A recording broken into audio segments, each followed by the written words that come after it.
What you see behind me is the world's strictest and largest prison. This mega prison has a capacity of 40,000. Prisoners here are the most unsafe people you can even imagine. How many people's lives have you ended? Is it 5 or 10? How many? More than 50.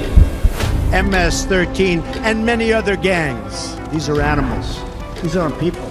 They're psychopaths, sociopaths, the kind of people we have here. We are about to see the worst of the worst. Welcome to CECOT, the world's largest prison by capacity in El Salvador, which was constructed to imprison the highest profile criminals. Those who enter this prison are destined never to leave alive. There's no way out. How are you gonna come out of this? The reason why this small country of 6 million needs the largest prison is the gangs. Once dominating the country, these gangs faced a dramatic crackdown starting in March 2022. Under President Nayib Bukele's administration, over 70,000 individuals, about 2% of the country's adult population, were arrested within just 16 months. Buses transported thousands of chained gang members to CECOT in a tightly coordinated nighttime operation. Sitting one behind the other, heads lowered, they looked like a single mass. Surrounded by armed guards, none of them dared to resist commands. Their life has changed in a day. In this documentary, we will interview one of them, one of the most ruthless gang leaders, known by the nickname Psycho. 10 minutes. You only have 10 minutes. Built in 2022, this massive prison is made up of 8 separate modules spread over 410 acres of land. Each pair of modules is enclosed by 2 separate 3-meter-high walls with razor wire. The entire facility is surrounded by a towering 9-meter-high wall with a 3-meter-high electric fence carrying 15,000 volts. 19 watchtowers are ensuring nothing escapes notice. The entire design doesn't just prevent escape, it erases the very idea of it. Hello. Hello, we have permission from the presidency. The soldiers stopped us. We're hoping this will be the last checkpoint. The jammers blocked all signals within a 2-kilometer radius of CECOT, completely cutting off all communication. Over 600 soldiers work only to secure the perimeter. We are going to leave all of our belongings here before entering the prison. We will only carry our cameras and microphones, that's it. Pass slowly. Look at the camera, the body scan. I forgot my wedding ring on. Well, that needs to be put away over there. This high-capacity X-ray scanner even shows bones and internal organs. It's mainly used to scan newcomers, ensuring no one tries to sneak in anything forbidden on their body before entering. The inmates used to swallow some objects, or they would try to bring them in vaginally or anally. Micro SD memory cards, microchips, and not only that, even phone charges. Another thorough body search has been conducted. Take off your shoes. They even inspected inside our socks. It took us around 1 hour just to pass through security, even though we were invited as media after months of applying. Guards are wearing masks because they're doing a risky job here. So if they get identified, it might be riskier for them to go to town centers because these gangs, they have a lot of connections. So they have to keep their identity secret. Why don't you wear a mask? I have to talk to them face to face, looking them in the eye. They already know who I am. We're in the registration room. This area is for inmates only. When a criminal is captured on the street, they don't carry ID or give their real name. That's why their fingerprints and photographs are taken here to enroll in the system. Once they become a permanent part of CECOT, the inmates lose all contact with loved ones for the rest of their lives, as family visits are strictly forbidden. It's also important to note that a small number of innocent people were mistakenly imprisoned during the big crackdown. Because of the no-contact policy, their families have no idea where they are or if they are still alive. For some, this documentary could be their first chance to see a missing loved one. Before entering the modules where the inmates are, we visit the armory of the prison. This section is a must in case of possible riots, and these convicts are the most unsafe people on earth. The type of firearm we use is a T65 rifle, similar to the M16 rifle. We also have this other firearm, which is a 12-gauge shotgun. A Sig Sauer rifle allows us to maneuver in spaces that are too tight to move. Whenever criminals are arrested and dragged to the bus, various cuffs and chains are used to restrict their movements and minimize the risk of harm to officers. Has there ever been a riot? So far, there have been no escape attempts. We have the worst of the worst within criminal organizations here. The riot gear consists of a head protection, a face shield, neck protection, an anti-trauma vest, leg protectors, shin guards, and of course, a shield. Generally, in the prisons, we see inmates invent any kind of handmade weapon, like awls or knives. They are fully protected. You can see how he protects his feet. Since this prison is so large, we have to hop on this bus. We are entering the module area. To keep the country safe, 1,000 staff members work inside CECOT. It is impossible, but let's just imagine that an inmate get out of the fortress. These pebbles that you see are put here intentionally because when they walk on these pebbles, it works like an alarm system. It makes a noise, they cannot sneak away. Have they tried to escape? No. Could they try? Difficult, because they would have to go through a series of security rings. CECOT was built with its own infrastructure in an isolated area, including an electrical and sewage system to prevent external interference. In case of an electricity cut or water supply issue, the cisterns and power plants will maintain operations for up to a week. I'm so excited. We're gonna be face to face with the most dangerous criminals in the world. It is pretty tense. We are entering one of the modules now. You are seeing the third and fourth modules next to each other. An offender who enters one of these buildings never exits through these doors. In a few steps, we'll be surrounded by more than 2,500 inmates. It's like stepping in the middle of controlled chaos. Notorious.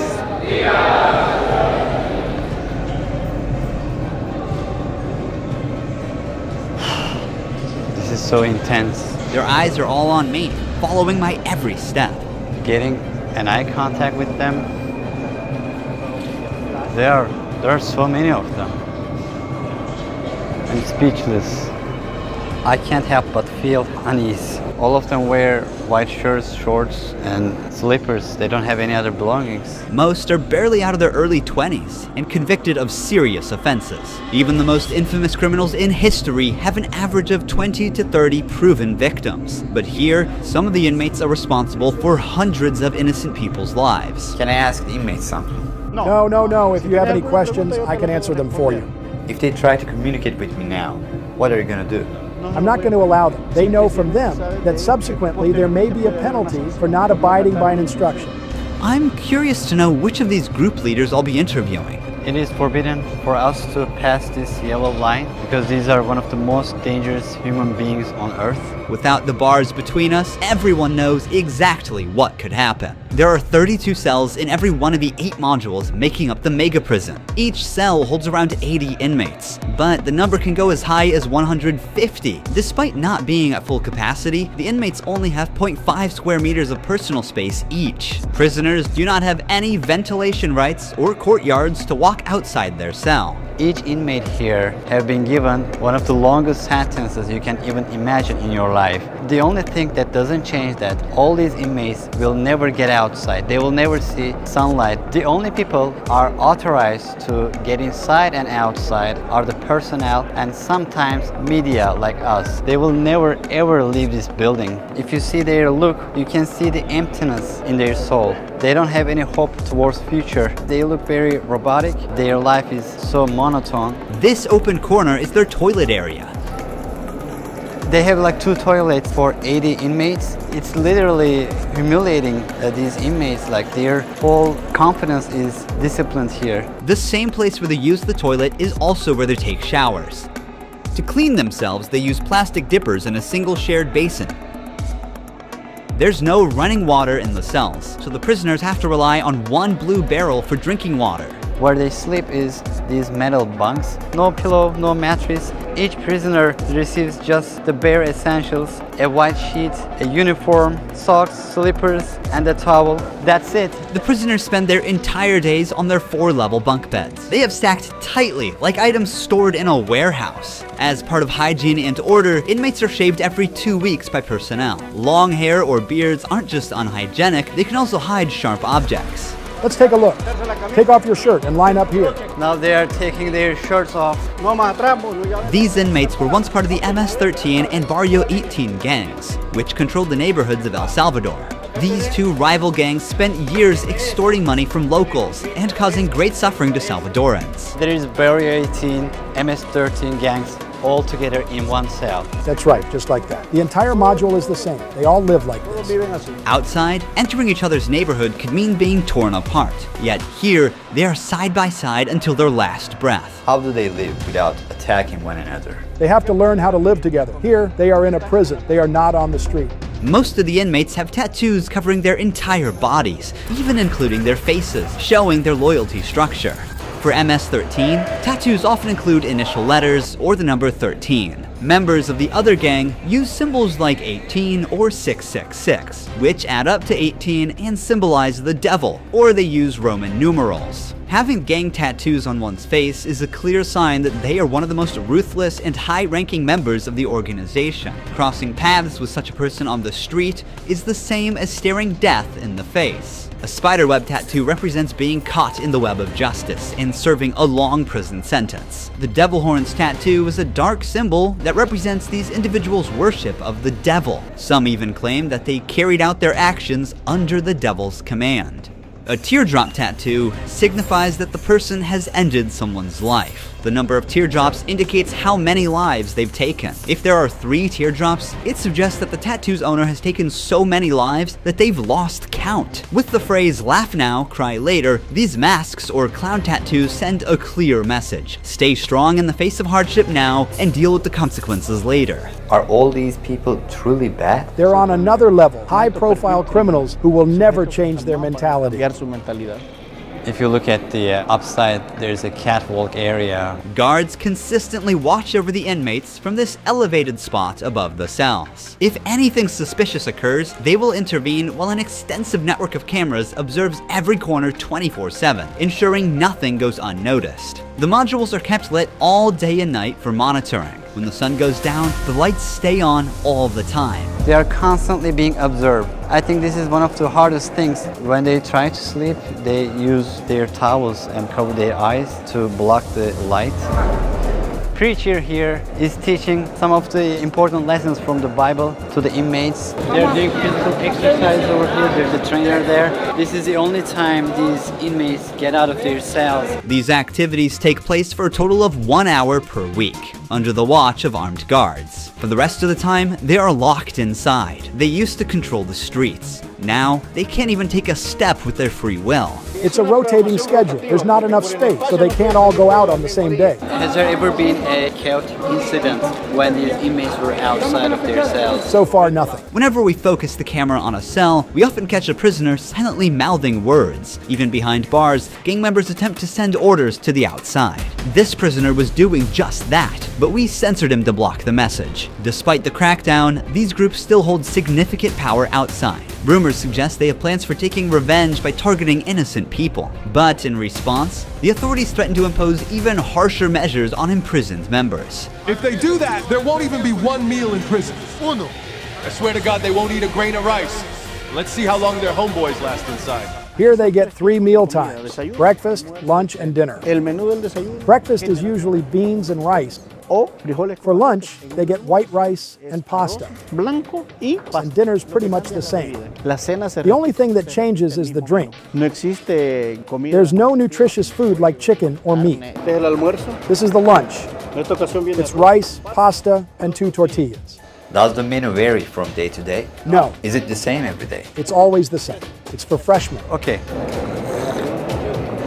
It's a sugary drink. I'm going to taste it for myself. Inmates must eat with their hands and clean their plates before returning them. With a diet lacking in protein, many likely suffer from nutritional deficiencies. Before starting our interview with an inmate, I want to show you one more place that is even more extreme than what you've seen so far.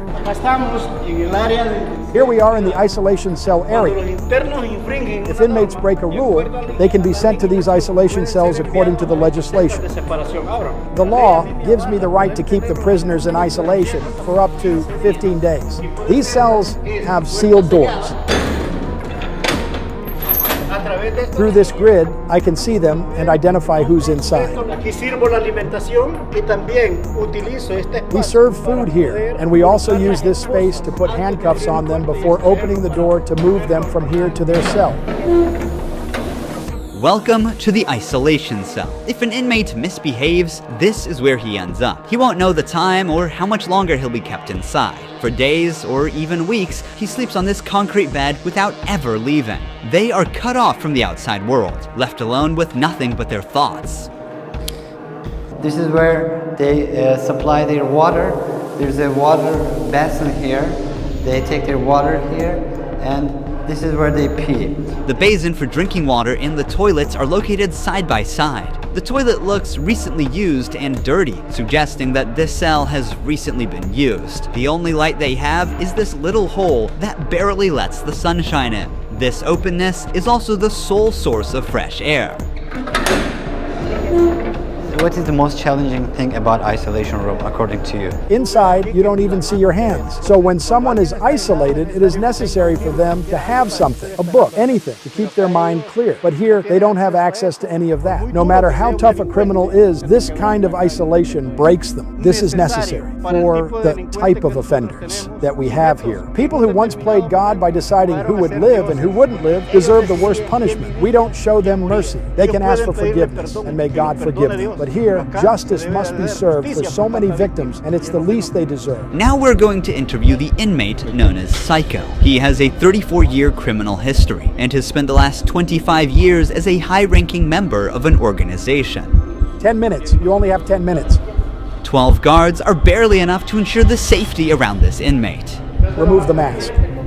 What is your name? My name is Marvin Ernesto Medrano Vasquez. How old are you? I'm 41 years old. You don't look 41. You look younger, like 35. That's a good thing that you told me, because I feel old. Can I see your tattoos? MS-13. When did you join this crime organization? In 2004, I started my criminal record since I was 11 years old. How did you first become involved? When somebody is born with just a mom and the mom is working, you look for the streets. You look for somebody to help you out. I said, well, my mom's poor, I need some shoes, I need some clothes, and I started robbing. Then I need a father figure because I didn't grow up with my father. And then I looked the group of gangs. Then I did a homicide, and I came right here to El Salvador, trying to change my life, but I seen that there were more gangs right here, and I started doing the same thing I did upstate, and I got locked up. I've always been one of them persons that wanted to accomplish the things that they put in their mind, and I accomplished everything I had to do right here. But I'm right here. This is how the devil pays the people. Yeah. Is it true that to join this crime organization, you need to end someone's life? Yeah. But the first one must be one of your relatives, right? Yeah, because you got to gain territory for your gang. I lost my mom, my dad, my son, everything right here because of the gangs. When I could be with my family, hey, upstate, the United States, a better life. But, you know, we took wrong decisions, and this is the cause of this. That's why I tell the youth, hey, go to school, listen to your mom, listen to your dad. Don't live this life that we live right here. There's no way out. How many people's lives have you ended? Is it 5 or 10? How many? No, if you talk about what you used to do in the jails after, it probably get a few more than 50. You gotta do it sometimes. How did you become cold-blooded and merciless in time? I can't really respond you with that question. How do you feel about not seeing your family forever since you're in CECOT? I feel bad because I seen my son the last time when he was 5 years old, and he's 21 years old right now. I want to see him. I want to tell him, hey, don't do the same things that your dad did. Look for a good life. People who have fallen victim because of you will never see their loved ones again. You will also never see your family. How do you cope with emotions like missing someone? I feel bad. Sometimes, like I tell you, I lay down on my bed and I think a lot of things, and sometimes I cry. What is your motivation to stay alive here? To one day change my life and look for God in my life, and I tell God, hey, forgive me because I did some things. Okay. Finally, we see the sunlight. Honestly, CECOT is a place you will never wish to end up in, even as a visitor. But for the people who victimized Salvadorans, it is now their forever home. These criminals took the innocent people's right to live, and now they're paying for it. The Salvadoran government's message is clear. Crime is no longer tolerated and the punishment is severe. El Salvador once had the highest rate of lives lost due to widespread chaos. During its peak, 104 out of every 100,000 people lost their lives in a single year. Previous administrations agreed to a truce with these groups, but this couldn't bring lasting order. Although the current government's methods are controversial, by 2023, the number dramatically dropped to 2.4 per 100,000 people, placing El Salvador among the safest countries in the world for the first time. So far, the results are undeniable. Peace has returned to the neighborhoods. But what about those who were wrongfully imprisoned? Is it true justice or way to control chaos? Are we seeing a lasting solution or just a temporary fix? For now, the answer remains unclear and the world continues to watch. Thank you for watching this documentary. See you in the next one. Don't forget to subscribe. Ruhi Chenet was here.